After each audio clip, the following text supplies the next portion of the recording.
한국과 거래 금지. 지금부터 한국 방산을 말려 죽인다. 미국 백악관이 발칵 뒤집어졌습니다. 한국 방산이 세계 시장을 집어삼키자 트럼프 대통령이 직접 행정명령에 서명했습니다. 한국 무기를 사는 나라는 미국 군사기술을 전면 차단하겠다는 초강수였습니다. 백악관 회의실에서 한국을 대놓고 무시했습니다. 한국 같은 나라 무기가 그렇게 좋다고? 우리 미국 없으면 한 달도 못 버티는 나라잖아. 아무도 반론을 제기하지 않았습니다. 그런데 석 달 뒤 무너진 건 한국이 아니었습니다. 이란발 드론 130발을 어떤 나라가 모두 막아냈습니다. 철저히 무시당했던 한국의 천궁이었습니다. 11개 나라가 미국 협박을 무시하고 한국 무기를 선택했습니다. 그리고 미국이 끝내 무릎 꿇을 수밖에 없었던 진짜 이유는 이 영상 끝에서 전부 밝히겠습니다. 그 결말이 궁금하시다면 구독 눌러두시고 끝까지 지켜봐주세요. 그 전에 구독과 좋아요를 눌러주시면 큰 힘이 됩니다. 한국 최고라고 댓글을 남겨주세요. 저는 제이슨 브래들리입니다. 2024년까지 미국 백악관 국가안보회의, 그러니까 NSC에서 선임 보좌관으로 근무했습니다. 제 업무는 전 세계 방위산업 시장의 흐름을 분석하고 미국의 군사적 패권을 유지하기 위한 전략을 수립하는 것이었습니다. 지금부터 드리는 이야기는 제가 직접 겪은 일입니다. 이 이야기를 세상에 꺼내는데 2년이 걸렸습니다. 솔직하게 말씀드리겠습니다. 저는 한국이라는 나라를 단 한 번도 진지하게 생각해 본 적이 없었습니다. 백악관 복도에서 한국이 화제에 오를 때면 대부분 북한 문제의 부록 정도로 언급되었습니다. 독자적인 군사 강국으로서 한국을 논의한 적은 제 기억에 단 한 차례도 없었습니다. 우리에게 한국은 미국이 지켜주는 나라, 미국의 허락 아래 숨쉬는 나라, 그 이상도 이하도 아니었습니다.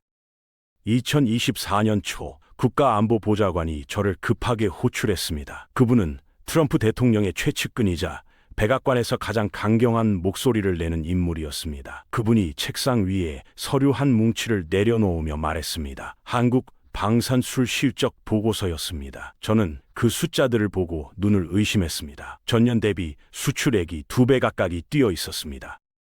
폴란드가 한국의 K2 전차와 K9 자주포를 대량으로 사들이고 있었습니다. 노르웨이와 에스토니아가 한국산 방공체계 도입을 검토하고 있다는 정보도 올라와 있었습니다. 중동에서는 사우디아라비아가 한국의 천궁 미사일 시스템에 깊은 관심을 보이고 있었습니다. 이 모든 나라는 원래 미국의 무기를 사던 고객들이었습니다. 국가안보보좌관의 얼굴이 붉게 달아올라 있었습니다. 그분이 저에게 던진 한마디가 지금도 귀에 선명합니다. 한국이 우리 밥그릇을 뺏고 있다. 이걸 가만히 두고 볼 텐가. 저는 그 말에 아무런 이의를 제기하지 않았습니다. 오히려 당연한 문제인식이라고 생각했습니다. 미국의 방산 시장은 매년 수천억 달러 규모의 거대한 산업이었습니다. 그 시장의 한 조각이라도 빼앗긴다는 것은 곧 미국의 일자리와 기술 우위가 흔들린다는 뜻이었습니다.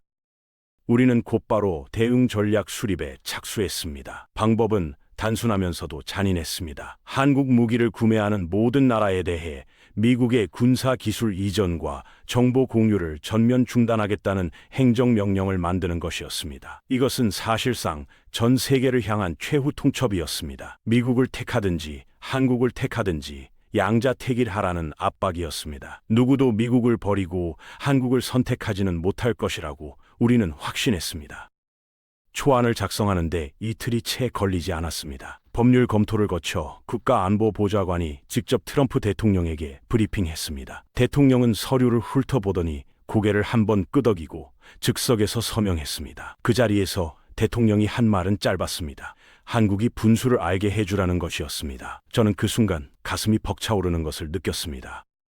행정명령이 발효된 날, 백악관 안보팀 전체가 상황실에 모였습니다. 우리는 한국 정부의 반응을 실시간으로 모니터링했습니다. 국가안보보좌관은 팔짱을 낀 채 스크린을 바라보며 자신만만하게 말했습니다. 72시간이면 서울에서 백기가 올라올 것이라고 했습니다. 저 역시 그 예측에 동의했습니다. 70년간 미국의 군사 우산 아래서 살아온 나라가 버틸 수 있을 리 없다고 생각했습니다.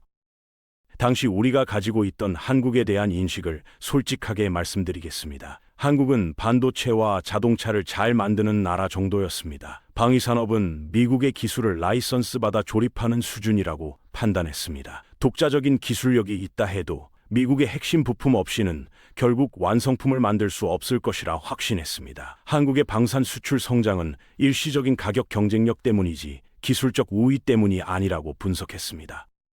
국방부 고위 관계자도 같은 의견이었습니다. 그는 한국의 무기 체계를 미국산의 저가형 복제품이라고 표현했습니다. 중동의 몇몇 나라들이 가격 때문에 잠깐 한국산에 눈길을 준 것일 뿐 실전 검증이 되면 결국 미국산으로 돌아올 수밖에 없다는 것이 우리 쪽의 공식적인 판단이었습니다. 그 판단이 얼마나 치명적인 오류였는지는 그때 아무도 몰랐습니다. 행정명령 발효 첫날 한국 외교부가 공식 항의 성명을 발표했습니다. 우리는 예상된 수순이라며 대수롭지 않게 넘겼습니다. 항의 성명 다음에는 협상 요청이 올 것이고 협상 테이블에서 한국은 결국 양보할 수밖에 없을 것이라는 시나리오가 이미 짜여 있었습니다. 상황실의 분위기는 느긋했습니다. 누군가 커피를 홀짝이며 농담까지 했습니다. 서울의 날씨가 추울 텐데 백기 들기 좋은 날씨겠다고요. 그런데 이틀째 되던 날 서울발 보고가 올라왔습니다. 저는 보고서를 2번 읽었습니다. 한국 국회가 국방 예산을 12조 원 긴급 증액하는 안건을 여야 합의로 통과시켰다는 내용이었습니다. 12조 원이면 미국 달러로 약 90억 달러에 달하는 천문학적인 금액이었습니다. 항의 성명 다음에 올 줄 알았던 협상 요청은 오지 않았습니다. 대신 날아온 것은 전시작전 통제권 조기 반환을 요구하는 공식 서한이었습니다. 상황실의 분위기가 순식간에 얼어붙었습니다. 전시 작전 통제권 반환 요구는 단순한 외교적 제스처가 아니었습니다. 한국이 유사시에도 미국 없이 독자적으로 군사작전을 수행하겠다는 선언이었습니다. 이것은 한미 동맹 70년 역사에서 한국이 처음으로 미국의 군사적 보호 자체를 거부한 것이었습니다. 국가안보장관의 얼굴에서 여유가 완전히 사라졌습니다.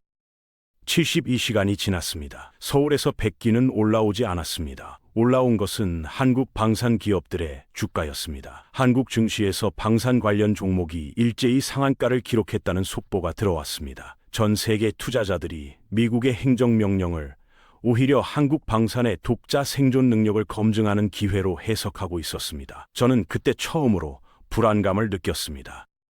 그러나 저는 그 불안감을 애써 무시했습니다. 미국은 세계 최강의 군사력을 가진 나라이고 한국은 그 그늘 아래에 있던 나라라는 확신이 흔들리지 않았기 때문입니다. 한국의 저 반응은 겉으로만 강한 허세일 뿐 시간이 지나면 현실의 벽 앞에서 무너질 것이라고 저 스스로를 설득했습니다. 그 설득이 얼마나 어리석은 것이었는지를 깨닫기까지 그리 오래 걸리지 않았습니다. 한국의 반격이 시작된 것은 행정명령 발효 일주일째 보였습니다. 저는 매일 아침 상황실에 출근할 때마다 새로운 보고서를 받았는데 그 내용은 하루가 다르게 우리의 예상을 벗어나고 있었습니다. 한국 정부는 미국과의 협상 테이블에 앉는 대신 전혀 다른 방향으로 움직이고 있었습니다. 유럽과 중동을 향한 방산 외교를 오히려 더 공격적으로 확대하기 시작한 것입니다. 우리가 문을 닫으면 고개를 숙일 줄 알았던 나라가 되레 다른 문을 활짝 열어치고 있었습니다. 가장 먼저 움직인 것은 폴란드였습니다. 폴란드는 러시아의 위협을 코앞에 두고 있는 나라였기에 무기 도입이 생존의 문제였습니다. 폴란드 국방부 장관이 공개 기자회견에서 한국과의 K 전차 추가 도입 계약을 예정대로 진행하겠다고 선언했습니다. 미국의 행정명령에 대해서는 동맹국 간의 무기 선택권을 침해하는 행위라며 공식적으로 유감을 표명했습니다. 나토 회원국이 미국의 명령을 정면으로 거스른 것은 극히 이례적인 일이었습니다. 저는 폴란드의 반응을 보고 국가안보보좌관에게 보고했습니다. 그분의 반응은 냉담했습니다. 폴란드가 아무리 버텨봐야 미국의 군사정보 없이는 러시아를 상대할 수 없다며 시간이 지나면 알아서 돌아올 것이라고 했습니다. 저는 고개를 끄덕였지만 속으로는 뭔가 잘못 굴러가고 있다는 느낌을 지울 수가 없었습니다. 폴란드 다음으로 노르웨이, 에스토니아, 루마니아가 잇따라 한국 무기입 의사를 재환인했기 때문입니다.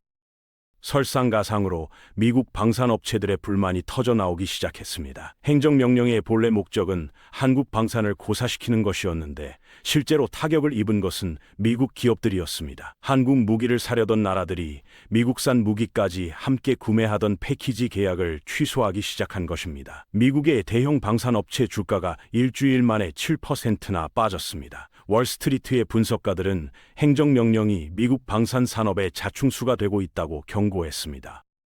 백악관 내부에서도 균열이 생기기 시작했습니다. 국무부 쪽에서는 동맹 관리 차원에서 행정명령의 강도를 낮춰야 한다는 의견이 올라왔습니다. 하지만 국가안보보좌관은 한 발짝도 물러서지 않았습니다.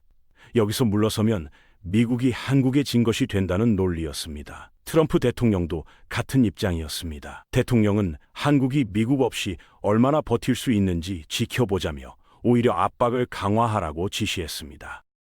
그런데 행정명령 발효 한 달째 우리 모두의 시선을 완전히 다른 곳으로 돌려놓은 사건이 터졌습니다. 이란이 중동 전역을 향해 대규모 드론 공격을 감행한 것입니다. 수백 대의 공격용 드론이 사우디아라비아와 아랍에미리트의 석유 시설과 군사 기지를 향해 날아들었습니다. 중동의 하늘이 문자 그대로 불타오르기 시작했습니다. 전 세계 유가가 하루 만에 30% 이상 폭등했습니다.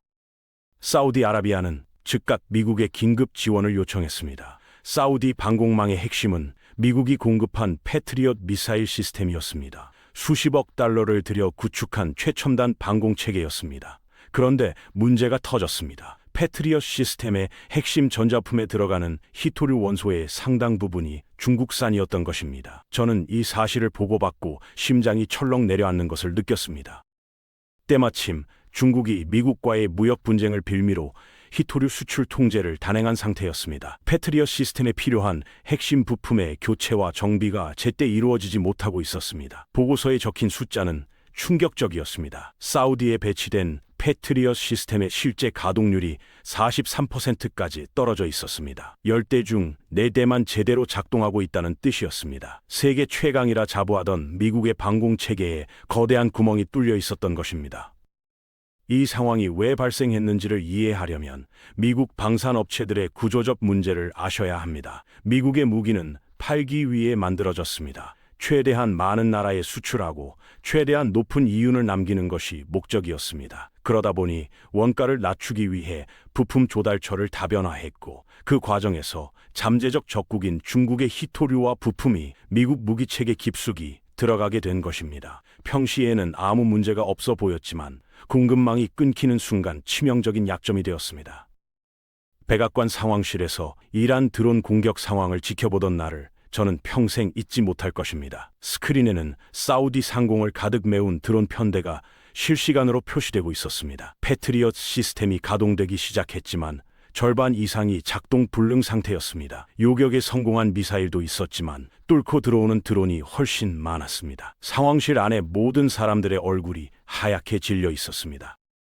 국가안보보좌관이 국방부에 즉각 추가 패트리엇 포대 배치를 명령했습니다. 하지만 돌아온 답변은 절망적이었습니다. 추가 배치할 수 있는 가용 포대가 부족하고 기존 포대의 정비에도 중국산 부품이 필요한데 수급이 막혀 있다는 것이었습니다. 미국이 전 세계에 자랑하던 패트리엇 방공망이 정작 가장 필요한 순간에 제 역할을 하지 못하고 있었습니다. 세계 최강의 무기가 중국산 부품 몇 개 때문에 무용지물이 된 것입니다.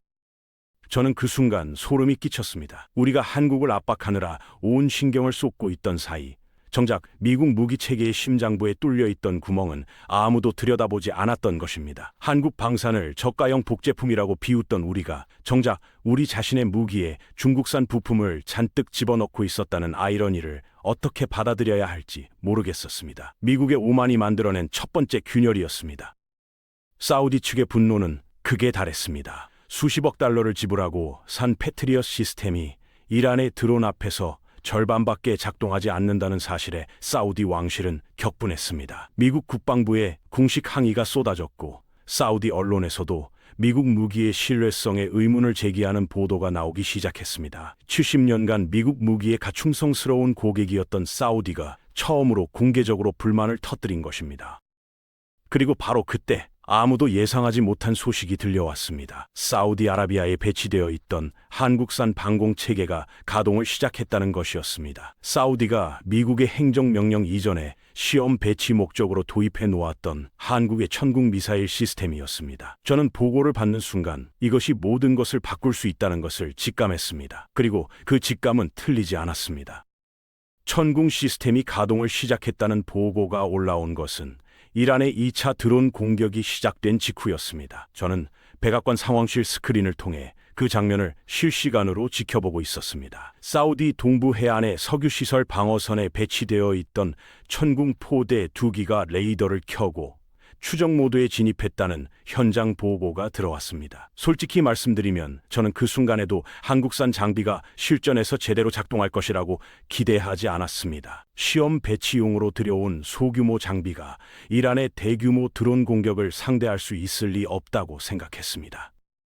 그런데 스크린에 표시된 장면은 제 예상을 완전히 뒤집었습니다. 천궁 시스템의 레이더가 접근하는 드론 편대를 포착하자마자 요격 미사일이 연속으로 발사되기 시작했습니다. 한 발, 두 발, 세 발, 스크린 위에서 드론을 나타내는 붉은 점들이 하나씩 사라져갔습니다. 상황실 안이 조용해졌습니다. 아무도 입을 열지 못했습니다. 천궁이 쏘아올린 미사일은 단 한 발도 빗나가지 않고 있었습니다.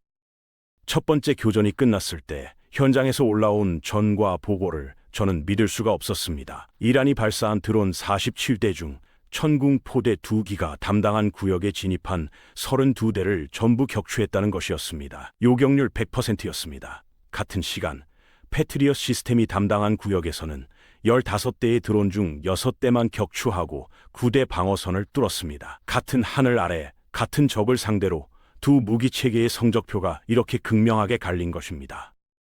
문제는 이 장면이 전 세계에 생중계되고 있었다는 것입니다. BBC의 중동 특파원이 사우디 현지에서 드론 요격 상황을 실시간으로 보도하고 있었습니다. 하늘에서 드론이 불꽃을 일으키며 격추되는 장면이 카메라에 고스란히 잡혔습니다.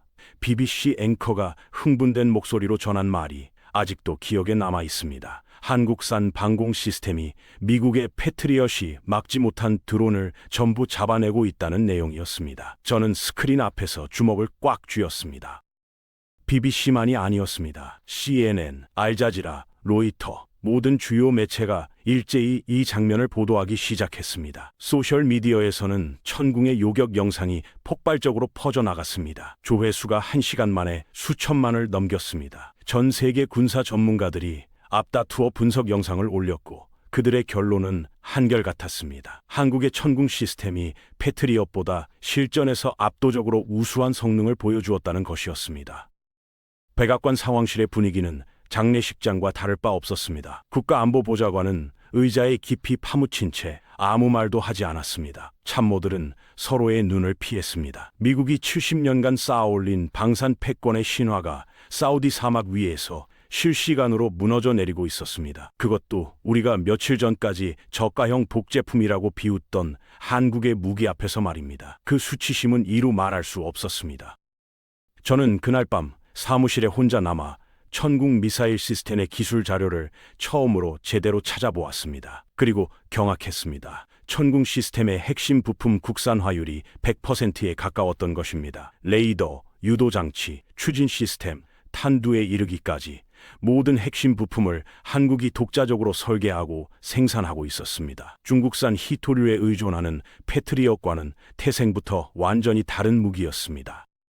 왜 한국이 이 모든 부품을 직접 만들었는지 그 이유를 알게 된 순간 저는 머리를 한 대 맞은 것 같았습니다. 한국은 휴전선에서 불과 40km 떨어진 곳에 수도가 있는 나라였습니다. 북한의 포탄이 내일이라도 떨어질 수 있는 나라였습니다. 그런 나라에서 부품 수급이 끊기면 무기가 멈춘다는 것은 곧 국민이 죽는다는 뜻이었습니다. 한국은 팔기 위해 무기를 만든 것이 아니었습니다. 살아남기 위해 만든 것이었습니다.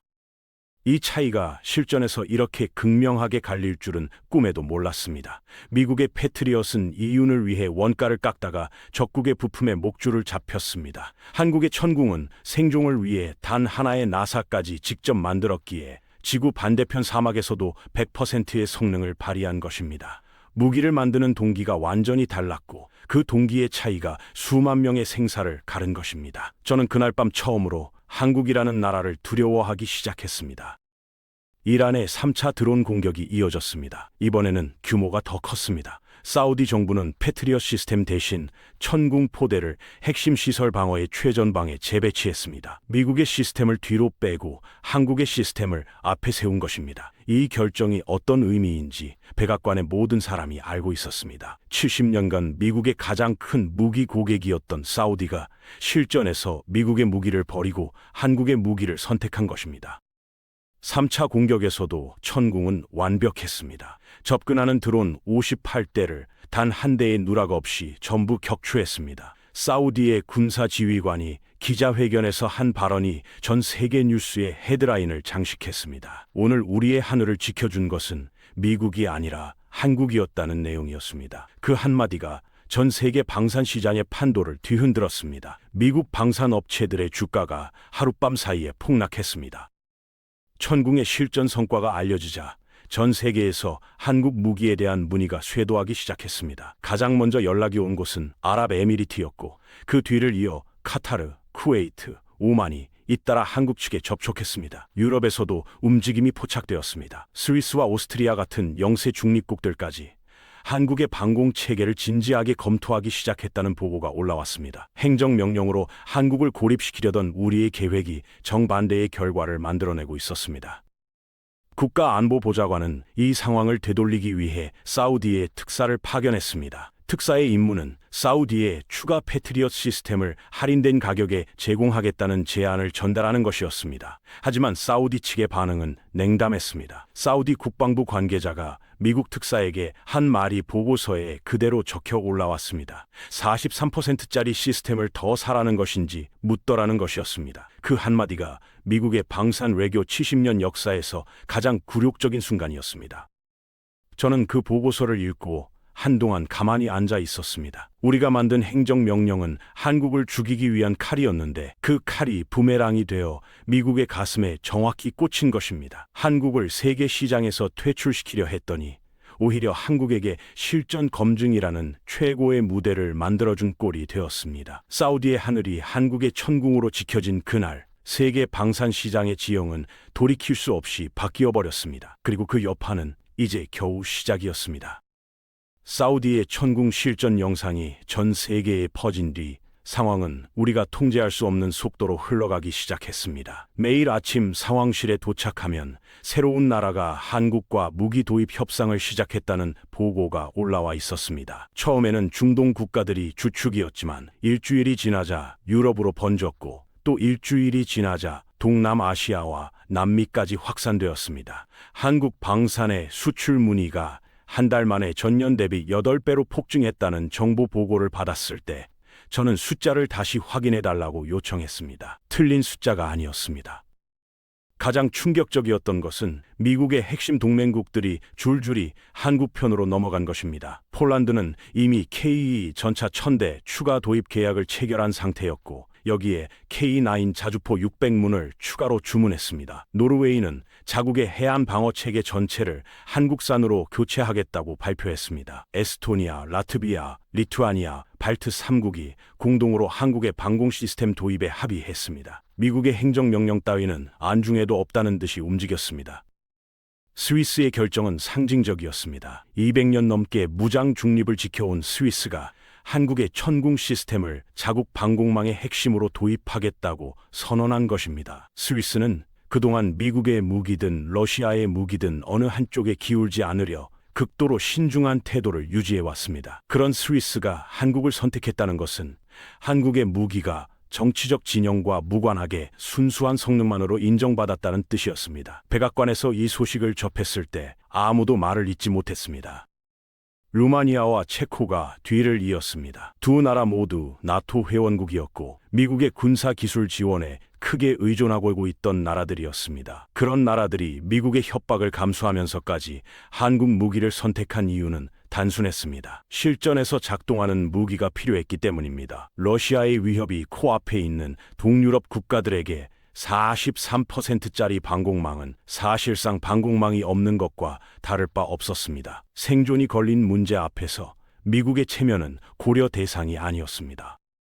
행정명령이 발효된 지 2달 만에 한국 무기 도입을 공식 선언한 나라가 11개국에 달했습니다. 그 목록에는 미국의 전통적 동맹국들이 즐비했습니다. 저는 그 목록을 보며 미국이 70년간 쌓아올린 군사 동맹 네트워크에 복구 불가능한 균열이 생겼다는 것을 깨달았습니다. 우리가 한국을 고립시키려고 만든 행정명령이 오히려 미국을 고립시키고 있었습니다. 동맹국들이 미국의 명령을 공개적으로 무시하는 전례가 만들어진 것입니다. 그리고 예상치 못한 곳에서 칼이 날아왔습니다. 러시아 외무부가 공식 성명을 발표한 것입니다. 그 성명의 내용은 미국의 행정명령을 정면으로 조롱하는 것이었습니다. 미국이 동맹국들의 무기 선택권까지 통제하려 하는 것은 패권국의 오만이 극에 달한 것이며, 이는 자유시장 경제를 표방하는 미국 스스로의 원칙에 모순된다는 요지였습니다. 적국인 러시아에게 도덕적으로 비난받는 상황이 된 것입니다. 러시아의 성명은 국제사회에 파장을 일으켰습니다. 미국을 비판하는 목소리가 쏟아져 나왔고, 유엔 인권이사회에서까지 미국의 행정명령이 국가주권 침해에 해당하는지 논의가 시작되었습니다. 미국이 한국이라는 작은 나라를 짓밟으려다가 전 세계에 공적이 된 것입니다. 백악관 홍보팀은 연일 기자회견에서 방어적인 입장문을 읽어야 했고, 트럼프 대통령의 지지율은 취임 이후 최저치를 기록했습니다. 상황이 완전히 뒤집어져 있었습니다. 국내 여론도 급격히 악화되었습니다. 미국 방산 업체들이 해외 수주를 잃으면서 공장 가동률이 떨어지기 시작한 것입니다. 텍사스의 전차 조립 공장이 감원을 발표했고, 엘라베마의 미사일 부품 제조 공장은 야간 근무 라인을 폐쇄했습니다. 미국 방산 산업에 종사하는 노동자만 직간접적으로 200만 명이 넘는데, 그들의 일자리가 도미노처럼 흔들리기 시작한 것입니다. 월스트리트 저널은 행정명령이 한국이 아닌 미국의 노동자들을 죽이고 있다는 제목의 사설을 실었습니다. 의회에서도 반발이 터져 나왔습니다. 텍사스 출신 상원의원이 청문회에서 국가안보보좌관을 불러세워 추궁했습니다. 내 지역구 공장에서 3,000명이 해고 통보를 받았는데 이것이 국가안보를 지키는 것인가? 라는 질문이었습니다. 국가안보보좌관은 장기적으로 미국의 방산 패권을 지키기 위한 조치라고 답변했지만 그 말을 믿는 사람은 아무도 없었습니다. 이미 현실의 숫자가 모든 논리를 압도하고 있었기 때문입니다. 한국 방산 기업들의 실적은 그야말로 폭발적이었습니다. 한국의 대표 방산 기업이 한 분기 만에 수주 잔고 50조 원을 돌파했다는 보도가 나왔습니다. 이 금액은 그 기업의 역대 전체 수출액을 합친 것보다 많은 수치였습니다. K 전차의 생산 라인은 24시간 풀가동에 들어갔고, K9 자주포는 주문 물량을 소화하기 위해 새로운 생산 공장 건설에 착수했습니다. 한국의 방산 산업은 미국의 압박을 받기 전보다 오히려 몇 배는 더 커져 있었습니다. 특히 K 전차의 평가가 유럽에서 압도적이었습니다. 독일의 레오파르트 전차가 한 대 생산되는데 평균 3년에서 4년이 소요되는 반면, 한국은 K2 전차를 주문 후 6개월 만에 납품하고 있었습니다. 성능에서도 밀리지 않았습니다. 폴란드군이 실시한 비교 시험에서 K2 전차는 레오파르트와 동등하거나 일부 항목에서 우위의 성능을 기록했습니다. 더 빠르고 더 싸고 더 잘 작동하는 무기 앞에서 미제니 독일제닌 간판은 의미가 없었습니다. 국가안보보좌관은 점점 궁지에 몰리고 있었습니다. 그분이 매일 아침 보고를 받을 때마다 얼굴이 더 어두워지는 것이 눈에 보였습니다. 행정명령을 철회하자는 의견이 백악관 내부에서 공공연하게 나오기 시작했지만 그분은 끝까지 버텼습니다. 철회하면 미국이 한국에 졌다는 것을 세계에 인정하는 꼴이 되기 때문이었습니다. 하지만 버틸수록 상황은 악화되었고 미국이 잃는 것은 매일 늘어만 갔습니다. 그때 국가안보보좌관이 마지막 카드를 꺼냈습니다. 한국 무기를 도입한 나라들에 대해 경제 제재까지 검토하겠다는 초강수였습니다. 하지만 이 카드는 꺼내기도 전에 무력화되었습니다. 유럽연합이 공동성명을 통해 무기 선택에 대한 경제 보복은 국제통상규범 위반이라며 강력히 경고한 것입니다. 미국의 가장 가까운 동맹 블록이 미국을 정면으로 저지한 것입니다. 국가안보보좌관의 마지막 카드는 테이블 위에 올려놓지도 못한 채 사라져버렸습니다. 저는 이 모든 과정을 지켜보면서 한국이라는 나라가 단순히 좋은 무기를 만드는 것을 넘어 세계 질서 자체를 재편하고 있다는 사실을 받아들여야 했습니다. 미국 중심의 방산 질서가 한국이라는 변수 하나 때문에 뿌리째 흔들리고 있었습니다. 우리가 짓밟으려 했던 나라가 오히려 우리를 짓밟고 올라서고 있었습니다. 그리고 아직 가장 굴욕적인 장면이 남아 있었습니다. 트럼프 대통령이 직접 전화기를 들어야 하는 순간이 다가오고 있었습니다. 결정적인 순간이 찾아온 것은 동유럽 방공망 통합 입찰이 공고된 날이었습니다. 폴란드, 루마니아, 체코, 헝가리 네 나라가 공동으로 차세대 방공체계를 도입하겠다고 발표한 것입니다. 규모만 180억 달러, 한국 원화로 약 14조 원에 달하는 초대형 프로젝트였습니다. 이 입찰은 단순한 무기 거래가 아니었습니다. 향후 30년간 동유럽 방공의 표준을 누가 정하느냐를 결정짓는 방산 역사상 가장 큰 판이었습니다. 미국으로서는 절대 내줄 수 없는 시장이었습니다. 미국의 대형 방산업체가 즉각 입찰에 뛰어들었습니다. 패트리엇의 최신 개량형과 사드 시스템을 묶은 패키지를 제안했습니다. 가격도 파격적으로 낮추었고 기술 이전 조건까지 포함시켰습니다. 백악관도 전폭적으로 지원했습니다. 트럼프 대통령이 직접 동유럽 4개국 정상에게 전화를 걸어 미국산 무기의 우수성을 강조했습니다. 우리는 이번만큼은 반드시 이길 수 있다고 생각했습니다. 미국이 총력을 기울인 이상 한국이 이 규모의 입찰을 가져갈 수는 없을 것이라 판단했습니다. 그런데 입찰 마감 이틀 전 동유럽 4개국의 국방장관들이 비공개 회동을 가졌다는 정보가 들어왔습니다. 그 자리에서 이미 사실상의 결론이 나왔다는 첩보였습니다. 네 나라 모두 한국의 청군과 사드급 장거리 요격 체계를 결합한 한국형 통합 방공 패키지를 선호한다는 것이었습니다. 사우디에서의 실전 성과가 결정적이었다는 분석이 덧붙여져 있었습니다. 저는 그 보고서를 국가안보보좌관에게 올리면서 손이 떨렸습니다. 국가안보보좌관은 보고서를 읽고 한참 동안 창밖을 바라보았습니다. 그리고 저에게 말했습니다. 대통령에게 보고해야 한다고요. 우리는 함께 집무실로 향했습니다. 트럼프 대통령은 보고를 듣고 처음에는 아무 말이 없었습니다. 그러다 갑자기 책상을 내리치며 소리를 질렀습니다. 110억 달러를 한국에 뺏기게 생겼는데 당신들은 뭘 하고 있었냐는 것이었습니다. 상황실 전체가 대통령의 분노로 얼어붙었습니다. 그 자리에서 트럼프 대통령이 내린 지시는 우리 모두를 경악시켰습니다. 한국의 방산기업 회장에게 직접 전화를 걸겠다는 것이었습니다. 세계 최강국의 대통령이 다른 나라의 기업인에게 직접 전화를 건다는 것은 전례가 없는 일이었습니다. 국가안보보좌관이 조심스럽게 만류했습니다. 대통령이 기업인에게 전화하는 것은 적절하지 않으며 외교 채널을 통하는 것이 맞다고 했습니다. 하지만 대통령은 듣지 않았습니다. 저는 그 전화가 걸리는 장면을 바로 옆에서 지켜보았습니다. 통신보안관이 회선을 연결했고 잠시 후 한국 방산기업 회장의 목소리가 스피커를 통해 흘러나왔습니다. 트럼프 대통령은 처음에 자신 특유의 강한 어조로 이야기를 시작했습니다. 미국과 한국의 오랜 동맹관계를 언급하며 양국의 방산기업이 경쟁이 아닌 협력을 해야 한다는 이야기를 꺼냈습니다. 그러나 그 말의 이면에 담긴 의도는 명확했습니다.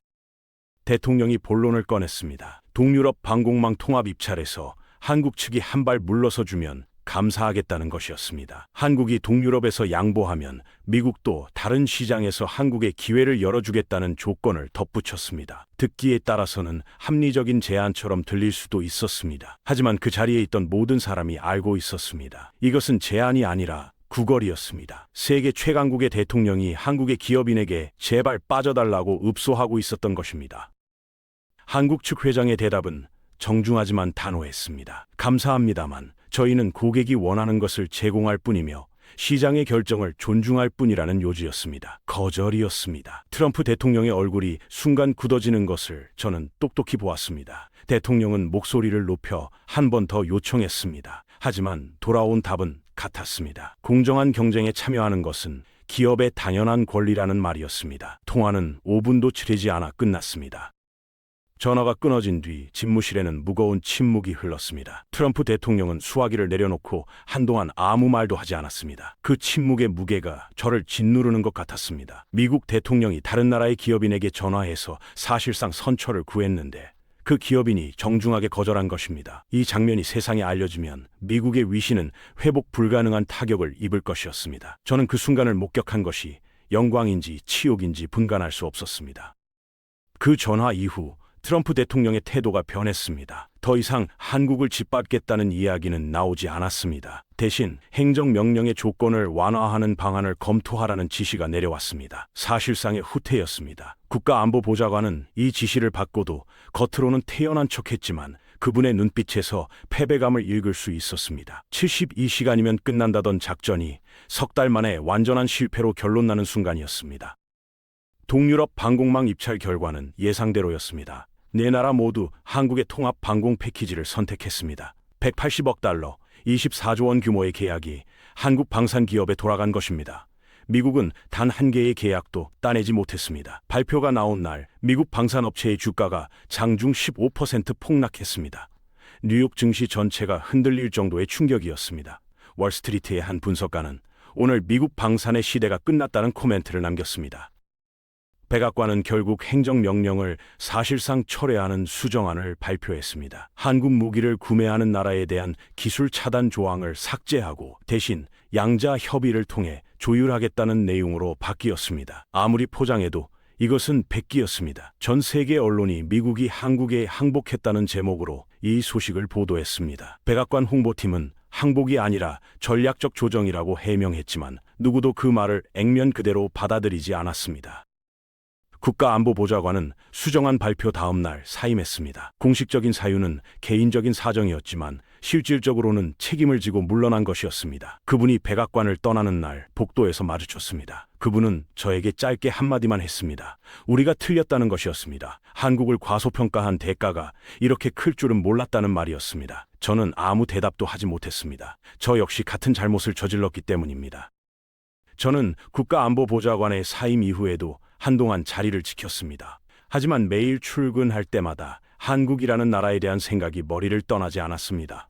우리가 70년간 보호해 주었다고 생각했던 나라, 미국의 허락 없이는 아무것도 할 수 없다고 믿었던 나라가 미국을 상대로 정면 승부를 벌여 완벽하게 이겨버린 것입니다.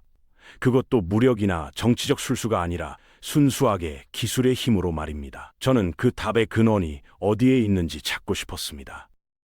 저는 답을 찾기 위해 한국의 방위산업 역사를 처음부터 파고들기 시작했습니다. 백악관 도서관과 국방부 아카이브를 뒤졌고 한국 관련 기밀 해제 문서들을 하나하나 읽어나갔습니다. 그러던 어느 날 한 장의 흑백 사진이 제 눈에 들어왔습니다. 1960년대 서독 탄광에서 일하는 한국인 광부들의 사진이었습니다. 까맣게 탄가루가 묻은 얼굴, 갈라진 손, 지하 수백 미터 막장에서 카메라를 바라보는 그들의 눈빛이 화면 너머로 저를 꿰뚫는 것 같았습니다.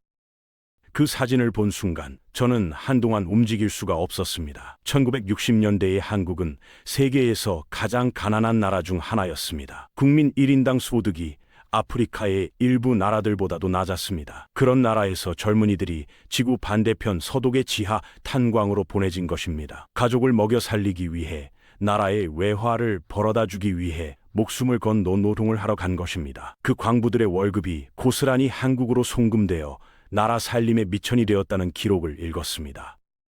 저는 그 광부들의 사진에서 눈을 뗄 수가 없었습니다. 그 손이 보내준 돈으로 한국은 도로를 깔았고 공장을 세웠고 학교를 지었습니다. 그리고 그 위에 방위산업의 첫 번째 벽돌을 올렸습니다. 한국의 첫 번째 자주 무기 개발 프로젝트가 시작된 것이 바로 그 시기였습니다. 아무것도 없는 상태에서, 설계도 한 장 없는 상태에서 오직 다시는 남의 나라에 운명을 맡기지 않겠다는 절박함 하나로 시작한 것이었습니다. 그 절박함의 뿌리가 어디에 있는지도 알게 되었습니다. 한국은 한국 전쟁 때 나라 전체가 완전히 파괴된 경험이 있는 나라였습니다. 수백만 명이 목숨을 잃었고 전 국토가 잿더미가 되었습니다. 그리고 전쟁이 끝난 뒤에도 휴전선 너머 40km 거리에 적의 포병이 수도를 겨냥하고 있었습니다. 내일이라도 다시 전쟁이 터질 수 있는 나라에서 무기를 남에게 의존한다는 것은 목숨을 남에게 맡긴다는 뜻이었습니다. 한국인들은 그것을 본능적으로 알고 있었습니다. 그래서 한국은 미국이 기술 이전을 거부할 때마다 포기하는 대신 스스로 만드는 길을 택했습니다. 전투기 엔진을 안 팔겠다고 하면 직접 엔진을 개발했고, 미사일 유도 장치를 제한하면 독자적인 유도 체계를 설계했습니다. 한번 거절당할 때마다 한국의 기술은 한 단계씩 올라갔습니다. 미국이 문을 닫을 때마다 한국은 자기만의 문을 새로 만들었습니다. 천국 미사일의 부품 국산화율 100%는 하루아침에 이루어진 것이 아니었습니다. 60년에 걸친 거절과 극복의 누적이었습니다. 미국의 무기와 한국의 무기가 왜 근본적으로 다른지 저는 그제야 완전히 이해했습니다. 미국은 무기를 비즈니스로 만들었습니다. 이윤을 극대화하기 위해 원가를 깎았고 시장을 넓히기 위해 성능을 타협했습니다. 부품 조달처를 잠재적 적국까지 확대한 것도 결국 돈 때문이었습니다. 하지만 한국은 무기를 생존의 도구로 만들었습니다. 내 가족이, 내 이웃이, 내 나라가 살아남기 위한 물건이었기에 단 하나의 부품도 남에게 맡길 수 없었던 것입니다. 사진 속 광부들의 탄가루 묻은 손에서 시작된 여정이 60년 뒤 사우디의 하늘을 지키는 천국 미사일이 되었다는 사실이 저를 압도했습니다. 남의 나라 지하 막장에서 곡괭이를 휘두르던 그 손이 세계 최강국의 대통령이 전화해서 제발 경쟁하지 말아달라고 구걸하게 만든 무기를 만들어낸 것입니다. 이것은 어떤 찬사로도 부족한 인류 역사상 가장 위대한 역전이라고 저는 생각합니다. 한국은 그 누구의 도움 없이 오직 피와 땀으로 이 자리에 올라선 것입니다. 제가 사직서를 쓰기로 결심한 것은 한국의 수도 서울에 대한 보고서를 읽던 날이었습니다. 전 세계 방산 시장을 뒤흔든 나라의 수도가 어떤 모습일지 궁금했습니다. 그런데 보고서에 담긴 서울의 모습은 제 예상과 완전히 달랐습니다. 거리에서 군사 퍼레이드가 열리고 있는 것도 아니었고 방산 수출 성과를 자축하는 현수막이 걸린 것도 아니었습니다. 서울 시민들은 그냥 평범한 하루를 보내고 있었습니다. 한강변에서 자전거를 타는 사람들, 카페에서 커피를 마시며 웃는 연인들, 학교에서 뛰어노는 아이들, 세계 최강국을 무릎 꿇린 나라의 국민들이 그 사실조차 대수롭지 않다는 듯이 일상을 살고 있었습니다. 저는 그 장면에서 소름이 끼쳤습니다. 이 나라 사람들은 자기들이 얼마나 대단한 일을 해냈는지 모르고 있는 것인지 아니면 알면서도 그것을 당연하게 받아들이는 것인지 알 수 없었습니다. 어느 쪽이든 그것은 무서울 정도의 강인함이었습니다. 저는 한국의 힘이 무기의 성능에만 있는 것이 아니라는 결론에 도달했습니다. 진짜 힘은 그 무기를 만든 사람들의 정신에 있었습니다. 탄광에서 곡괭이를 쥐고도 포기하지 않았던 정신, 기술 이전을 거부당해도 스스로 길을 찾아낸 정신, 휴전선의 공포 속에서도 내일을 준비하는 정신, 그 정신이 60년에 걸쳐 축적되어 천궁이 되고 K가 되고 캐구이 된 것입니다. 무기는 결과물일 뿐이었습니다. 진짜 무기는 한국인들 자체였습니다. 저는 그날 밤 사직서를 썼습니다.